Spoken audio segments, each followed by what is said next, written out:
Now देखते हैं question number 7। क्या दिया है क्वेश्चन नंबर 7 में? 6 फेसेस ऑफ अ डाई। ठीक है, एक डाई है, डाई आपने देखा है, आपको पता होगा डाई किसे कहते हैं, देखा है ना आपने। Okay, 6 faces are die as shown below. आपको ये 1 2 3 4 5 6 ऐसे ही नंबर्स है, लेकिन इसमें क्या लिखा है? अल्फाबेट। पहले आपने डाई कैसे देखी है? पहले आपने डाई देखी नंबर्स वाली, है ना, 1 से लेकर 6 तक के नंबर्स वाली डाई देखी। लेकिन ये डाई ये एक इस तरह से बनाई गई है जिसमें कि सिर्फ अल्फाबेट्स लिखे, ABCDE एंड A डबल लिखा हुआ है। क्लियर है?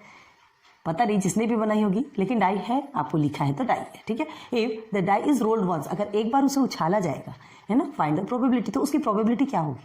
उसकी एक बार उसको उछाला जाएगा तो उसकी प्रोबेबिलिटी क्या होगी? किसकी probability? A appears on upper face, अगर A ऊपर के फेस में, अपर फेस में अगर A आएगा तो उसकी प्रोबेबिलिटी कितनी की होगी? ठीक है, एंड अगर D ऊपर में आएगा तो उसकी प्रोबेबिलिटी कितनी होगी? ठीक है, 2 इवेंट बनेंगे, याद रखो। तो इसको हम इवेंट A लेकर के चलते हैं, इसको इवेंट A। लेकिन उसके पहले हमको क्या करना है? अगर प्रोबेबिलिटी फाइंड करना है तो सबसे पहले आपको क्या चाहिए? सैंपल स्पेस चाहिए। ठीक है, तो 6 फेसेस ऑफ अ डाई है, आपको बता रहे, ध्यान दो, ABCDEA। तो आपको क्या करना है? सबसे पहले हमको निकालना है सैंपल स्पेस। ठीक, हमको ये जो डाई है, हमको इसका टोटल आउटकम, हमको सैंपल स्पेस क्या आएगा वो निकालना है। तो सैंपल स्पेस क्या आएगा यहाँ पे? तो सबसे पहले लिखेंगे यहाँ पे सैंपल स्पेस, जिसको कि हम क्या बोलते हैं? S। ठीक है, S इज इक्वल टू क्या होता है यहाँ पे? Total outcomes. Okay, all possible outcomes, ABCDEA। ठीक है, ऑल पॉसिबल आउटकम्स ये सब है, ABCDEA। अब क्या करना है यहाँ पे? N of S। N of S क्या होगा आपका? 6 है टोटल, निकल के आ गया हमारा N ऑफ S। ठीक है, अब देखो ये N ऑफ S निकल के आ गया। अब आप क्या करेंगे? If die is rolled once, अगर एक बार उसे उछाला जाए तो इसकी A, जो अपर फेस में A दिख रहा है, उसकी प्रोबेबिलिटी क्या होगी? तो ये हमारा हो गया इवेंट A। तो लेट इवेंट A क्या होगा? इवेंट A में आपको देखिए, इवेंट A में आपको आपके फेवरेबल आउटकम्स आप चाहिए। तो देखो इवेंट A 2 टाइम्स, आपको यहाँ देखिए सैंपल स्पेस में देखो 1 एंड 2, 2 टाइम्स क्या आया है? A आया। तो ये हमारा 2 टाइम्स है। लेकिन यहाँ पर आपको क्या लिखना है? एक है, यहाँ हमको ये लिखना है, लेट इवेंट A में क्या बता रहा है वो लिखना है, A appears on upper face. Okay okay, फिर देयरफॉर हमको event A is equal to favourable outcomes चाहिए, तो 2 टाइम्स हमारा A हो गया। Okay, then N of A क्या निकल के आएगा आपका? Number of sample point of event A is 2। तो नाउ अब हम क्या निकालेंगे? P ऑफ A, क्योंकि हमको N ऑफ A मिल चुका है। ठीक है, तो P ऑफ A कैसे निकालेंगे? N ऑफ A अपॉन में N of S। Okay, N of A हमारा 2 है, N ऑफ S हमारा 6 है। अब इसको सिंप्लीफाई करेंगे तो 2 1 से 2, 2 3 से 6। देयरफॉर P ऑफ A क्या मिला आपको? Probability of event A is 1/3। ठीक है, आपको 2 इवेंट मिला है, एक इवेंट का सॉल्यूशन आपको मिल गया है ना, एक इवेंट की प्रोबेबिलिटी मिल गई। क्या है? एक इवेंट की प्रोबेबिलिटी 1/3। ओके, अगर अपर फेस में A होगा तो उसकी प्रोबेबिलिटी क्या निकलेगी? 1/3 उसकी प्रोबेबिलिटी होगी। देन इसे हम फर्स्ट कर लो, then second, let event B। Okay, let event B। चलो अब इवेंट B में क्या पूछा है? D appears on upper face, ये आपको लिख लेना है, D appears on upper face, और ये D को इन्वर्टेड कॉमा में कर लीजिएगा। ठीक है, तो D appears on upper face, तो therefore event D is equal to क्या हो जाएगा? चलो उसके फेवरेबल आउटकम्स क्या निकलेंगे? यहाँ पे देखो ये है, सिर्फ 1 है ना, तो यहाँ पे पहले सिर्फ D लिखेंगे। Okay, and N of D क्या निकल के आएगा आपका? 1। N ऑफ D क्या निकलेगा? 1। ओके, एक मिनट, यहाँ इवेंट B है। ओके सॉरी, यहाँ इवेंट B है। अब देखो ये अल्फ़ाबेट सब एक साथ रहते हैं ना तो डिस्टर्ब हो जाता है। ओके, इवेंट A और इवेंट B। ठीक है, तो इवेंट B में क्या है? आउटकम्स क्या है? फेवरेबल आउटकम्स D है। देखो यहाँ पे 1 टाइम T आ रहा है। ठीक है, ओके, तो N ऑफ B हमारा 1 हो गया। तो अब क्या निकालना है आपको? P ऑफ B, मतलब प्रोबेबिलिटी ऑफ इवेंट बी। ओके, तो प्रोबेबिलिटी ऑफ इवेंट बी का फॉर्मूला हमारा क्या बनेगा, N of B upon N of S. कितनी बार सॉल्व किया आपके लिए, अब तो ये एकदम चिल्लर हो गया होगा, है ना, बहुत अच्छे से सॉल्व कर सकते थे। अपॉन 6, एन ऑफ एस हमारा 6 है ना, तो therefore P of B is equal to 1/6। Okay, clear. तो इवेंट ए का भी निकल के आ गया और इवेंट बी का भी निकल के आ गया, ठीक है। तो आप आंसर क्या लिखोगे यहाँ पे, P of A is equal to 1/3 and P of B is equal to 1/6. So this is your total answer. Okay, clear हो गया।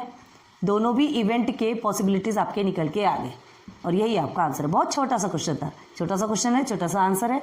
आपको बस यहाँ पे थोड़ा सा माइंड डिस्ट्रैक्ट होता है कि ये ऐसा किस टाइप का डाइस है। जो भी डाइस हो, हमको क्या है, हमको जो गिवन है हमको वो सॉल्व करना है, ठीक है। हमने नंबर्स वाले डाइस देखे, अब हो सकता है अब इस तरह के डाई देखे तो देख लीजिए, अब ये भी डाई देखे और इसको भी सॉल्व कर लीजिए।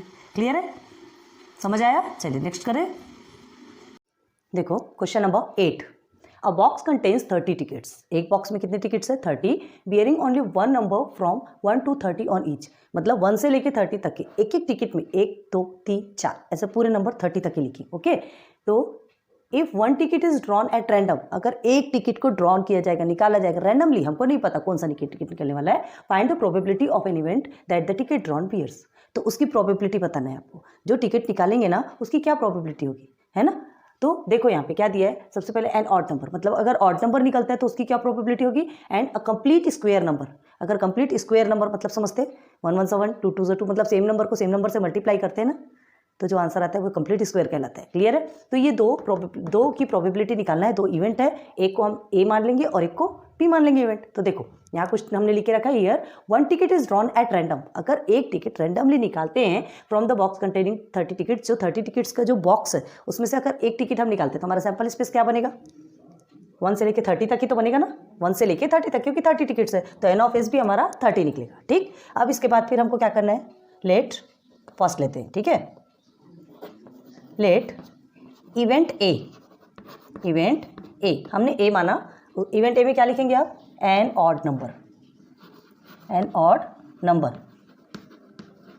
तो ऑड नंबर अगर ड्रॉ करते हैं, निकालते हैं तो क्या पॉसिबिलिटीज़ होगी, तो therefore event A is equal to favourable outcomes क्या होंगे, 1 से लेकर 30 तक के बीच में ऑड नंबर 1 3 5 7 9 11 13 15 एंड 17 19 21 23 25 27 एंड 29, इतने ही हो गए। ऑड नंबर इतने ही आएंगे ना 1 से 30 के बीच में, है ना। तो ऑड नंबर कितने हुए, एंड एन ऑफ ए क्या निकल के आएगा आपका, N of A 1 2 3 4 5 6 7 8 9 10 11 12 13 14 15, N of ए निकल के आ गया हमारा 15। क्लियर। तो ये एन ऑफ ए मिल गया आपको। अब आप इसका क्या निकालेंगे, प्रोबेबिलिटी ऑफ इवेंट ए। तो क्या निकलेंगे, now P of A is equal to क्या होगा, एन ऑफ ए अपॉन में N of S. N of A क्या मिला आपको, 15, एन ऑफ एस क्या है हमारा, टोटल 30 है ना, तो 15 1 सा 15 2 सा क्या निकल के आया, therefore P of A is equal to 1/2। आ गया। फर्स्ट इवेंट का हमारी प्रोबेबिलिटी निकल के आ गई, इवेंट ए की प्रोबेबिलिटी निकल के आ गई। अब सेकेंड देखेंगे, late event B.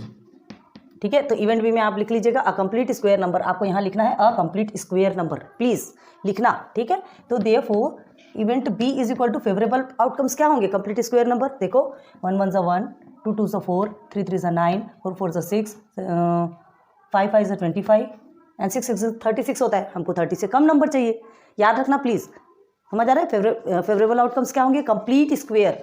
Complete square मतलब उसे 2 टाइम्स मल्टीप्लाई करो सेम नंबर को, तो जो नंबर आता है वो कंप्लीट स्क्वायर कहलाता है। 25 के आगे नहीं लिख सकता क्योंकि 6 6 = 36 होता है, हमको 30 से कम चाहिए। ओके, तो देखिए, तो एन ऑफ बी हमारा क्या निकल के आएगा, number of point in event B 1 2 3 4 5 निकल के आ गया। नाउ निकालिए प्रोबेबिलिटी ऑफ इवेंट बी, निकालेंगे तो क्या निकलेगा, एन ऑफ बी अपॉन में N of S. N of B कितना है आपका, 5 है, एन ऑफ एस हमारा 30 है। तो 5 1 = 5 5 6 = 30। तो देयरफॉर पी ऑफ बी क्या निकल के आया आपका, 1/6।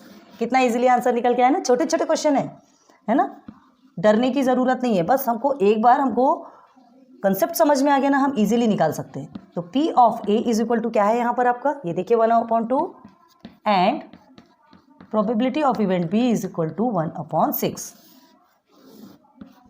इजी किया गया आपने सॉल्व? प्लीज कमेंट सेक्शन पे बताइए आपको इजी लगा कि नहीं। ठीक है, क्वेश्चन नंबर 8 आपका कंप्लीट होता है। समझ में आ रहा? नहीं समझ आता फिर से पूछिए, हार्ड नहीं है ये वाला, बहुत सॉल्व किया आपने।